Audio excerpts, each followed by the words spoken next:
ওনার জীবনে বাংলাদেশের মানুষের জন্য ওনার আবির্ভাব, ওনার আগমন এবং ওনার যে বিদায়, সব মিলে ওনার জীবন এবং কর্ম সম্পর্কেই আমাদেরকে অবগত হতে হবে, জানতে হবে।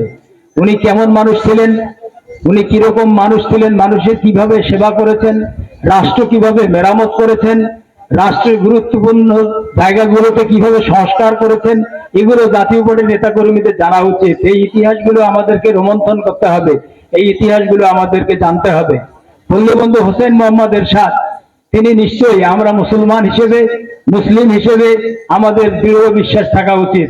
আমরা যারা ঈমান পোষণ করি তাদের এই বিশ্বাস থাকতেই হবে, তিনি যেভাবে রাষ্ট্র মেরামত করেছেন, যতগুলো সদকায়ে জারিয়া করেছেন, নিশ্চয়ই তার কবরের সামনে, পিছনে, ডানে বামে এই সদকায়ে জারিয়াগুলো তার রক্ষী হিসেবে দাঁড়িয়ে আছে, যাতে কবরে কোনো আযাব না হয়। এটাই কিন্তু তার জীবনের বড় পাওয়া। প্রাণপ্রিয় ভাই বন্ধুগণ এবং শ্রদ্ধেয় মাননীয় মেয়র মহোদয় সহ জাতীয় পার্টির নেতৃবৃন্দ এখানে উপস্থিত আছেন, আমরা জাতীয় পার্টির একটি পরিবার। প্রতি বছর অন্তত পক্ষে ঈদ আসলে 2 ঈদে আমরা বাবা মার কবর জিয়ারত করি, সবাই করি কি না ভাই? করি। ঠিক অনুরূপ ভাবে আমরা যারা জাতীয় পার্টির পরিবার, তারা আমাদের রাজনৈতিক পিতা বঙ্গবন্ধু হোসেন মোহাম্মদ এরশাদের যে একান্ত পরিবার, অর্থাৎ তার সন্তান তুল্য পরিবার। আজকে হয়তো বাংলাদেশের এমন কোন জেলা উপজেলা আছে যে জেলা উপজেলায় হয়তো বা বঙ্গবন্ধু হোসেন মোহাম্মদ এরশাদের আজকের এই দিনটিকে স্মরণ করা হচ্ছে না, এমন কোন একটা জায়গা আপনি খুঁজে পাবেন আছে।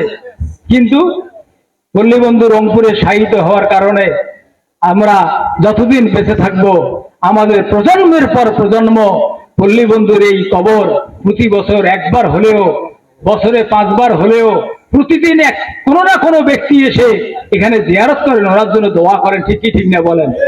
এনার মাজার যদি ঢাকায় হতো, তাহলে রংপুরের এই সন্তানরা, যারা জাতীয় পার্টির সন্তান, যারা বঙ্গবন্ধুর রাজনৈতিক সন্তান, এরশাদের সন্তান, আমরা তার কবরে যেতে পারতাম না। হয়তো বছরে একবারও কেউ যাইতে পারতাম না, আমাদের টাকার অভাব, অর্থের অভাবে যাইতে পারতাম না, রংপুর থেকে দোয়া করতেন।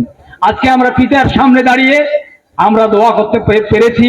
মাননীয় মেয়র মহোদয়, আমাদের উদ্যোগ ছিল এখানেই তার দাফন হবে, এখানেই তার মাজার হবে। এজন্য জিহাদ করতে হয়েছে, সংগ্রাম করতে হয়েছে, যুদ্ধ করতে হয়েছে। আমি নিজের চোখে দেখেছি, আমি কালো সাক্ষী। মাননীয় মেয়র অজ্ঞান হয়ে পড়েছিল, আবার সে জ্ঞান ফিরে এসে মাননীয় মেয়রের বঙ্গবন্ধুর লাশকে তিনি আটকিয়েছেন এবং ওনার লাশের গাড়ির সামনে হাজার হাজার মানুষ শায়িত হয়েছিল। ওনাকে ঢাকায় নিতে দেওয়া হবে না। এটি ছিল একটি অনবদ্য আন্দোলন, একটি সংগ্রাম। এই ওনার এই দাফন একটি সংগ্রাম, একটি ইতিহাস। এই ইতিহাস আমাদেরকে জানতে হবে। আমি বক্তব্য দীর্ঘায়িত করব না। আপনারা সকলে, এই মানুষটি মানুষের উপকারী একজন মানুষ ছিলেন। আমি তার সাক্ষী। আমি ক্রসফায়ারে ছিলাম। এই বঙ্গবন্ধু হোসেন মোহাম্মদ উপরে মহান আল্লাহ তাআলার ইশারা, তার রহমত আর তার একটা দুরন্ত একটা উদ্যোগ, তিনি আমাকে, আমার মতো একটি মানুষ আজকে আপনাদের মাঝে বেঁচে আছে, আমার পরিবার বেঁচে আছে, মহান আল্লাহ তাআলা দয়া আর উসিলা হচ্ছে আমার মরহুম বঙ্গবন্ধু হোসেন মোহাম্মদ এরশাদ। তাহলে তার এই অবদান আমি নিজেই কালের সাক্ষী। আর কত গোপন দান অনুদান, কত প্রতিবন্ধী মানুষ, অসহায় মানুষ, লক্ষ লক্ষ মানুষ তার দ্বারা উপকৃত হয়েছে। এজন্য আমরা আজকে দোয়ার মাধ্যমে মহান আল্লাহ তাআলার নিকট আমরা দাবি করে নেব যে আল্লাহ, মাবুদ ও মালিক ও রব ও রব্বুল কারীম, তুমি আমার নেতাকে কষ্ট দিও না, আমার পিতাকে কষ্ট দিও না।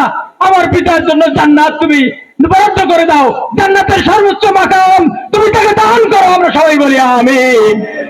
আমি এই কথা বলেই আমি আমার সংক্ষিপ্ত আলোচনা এখানে শেষ করছি। ওয়া আখিরু দাওয়ানা আলহামদুলিল্লাহি রাব্বিল আলামিন। আসসালামু আলাইকুম ওয়া রাহমাতুল্লাহি।